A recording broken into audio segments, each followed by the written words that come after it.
Palakkad Mannarkkad MES കോളേജിൽ നടക്കുന്ന കാലിക്കറ്റ് സർവകലാശാല എ സോൺ കലോത്സവത്തിനിടെയും സംഘർഷം KSU പ്രവർത്തകരും MSF പ്രവർത്തകരും പരസ്പരം ഏറ്റുമുട്ടി. സംഘാടകരായ MSF നേതാക്കളും KSU ഭരണത്തിലുള്ള ഒറ്റപ്പാലം NSS കോളേജിലെ മത്സരാർത്ഥികളും യൂണിയൻ ഭാരവാഹികളും തമ്മിലുള്ള വാക്കേറ്റമാണ് സംഘർഷത്തിലേക്ക് നയിച്ചത്. എല്ലാ മത്സര ഇനങ്ങളിലും MES കോളേജിന് സ്ഥാനങ്ങൾ ലഭിക്കുന്നു എന്നതിനെ ചൊല്ലിയാണ് KSU യൂണിയൻ നേതാക്കൾ സംഘാടകരെ ചോദ്യം ചെയ്തത്.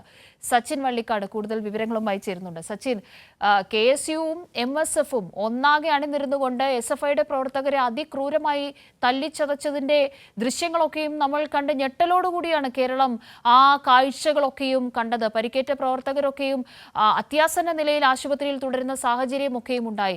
ഇപ്പോഴിതാ തമ്മിലടിക്കാൻ ഒരു കാരണം കൂടി നോക്കി നടന്നതുപോലെയാണ്.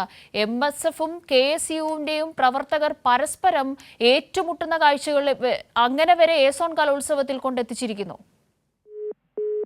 അത് തന്നെയാണ് ഏറ്റവും പരിഹാസപരമായ കാര്യം. കാരണം സംഘാടക സമിതി, കലോത്സവം നടത്തിപ്പുകാരായ മുന്നണിയിൽപ്പെട്ടവർ തന്നെ തമ്മിലടിക്കുന്ന ഒരു സ്ഥിതിയാണ് പാലക്കാട്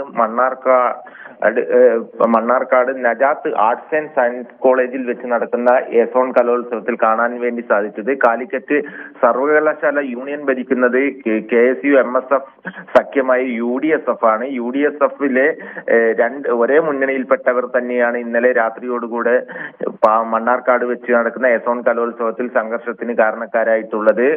കുച്ചുപ്പിടി മത്സരത്തിന്റെ ജഡ്ജ്മെന്റുമായി ബന്ധപ്പെട്ടായിരുന്നു ആദ്യം വാക്കേറ്റം ഉണ്ടായത്. പിന്നീട് അത് സംഘർഷത്തിലേക്ക് കടക്കുകയായിരുന്നു.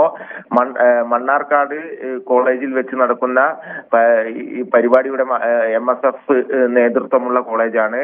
അവിടെ ഒറ്റപ്പാലം NSS കോളേജിലെ യൂണിയൻ ചെയർമാനും അതുപോലെ തന്നെ യൂണിയൻ ഭാരവാഹികളും മത്സരാർത്ഥികളുമാണ് സംഘടിച്ചെത്തി കുച്ചുപ്പിടി ജഡ്ജ്മെന്റ് ചോദ്യം ചെയ്തത്. തുടർന്ന് അത് സംഘർഷത്തിൽ കലാശിക്കുകയായിരുന്നു. പോലീസ് എത്തിയാണ് സംഘർഷത്തിന് അയവ് വരുത്തിയത്. നിലവിൽ മറ്റ് B സോൺ ആയാലും C സോൺ ആയാലും കാലിക്കറ്റ് സർവകലാശാലയിലെ അവിടെയൊക്കെ MSFും KSUവും SFI പ്രവർത്തകരെ ആക്രമിക്കുമ്പോൾ മണ്ണാർക്കാട് വെച്ച് നടക്കുന്ന എ സോൺ കലോത്സവത്തിൽ അവർ തമ്മിലടിക്കുന്ന ഒരു സ്ഥിതിയാണ് ഇപ്പോൾ നടന്നുകൊണ്ടിരിക്കുന്നത്. കാവ്യ.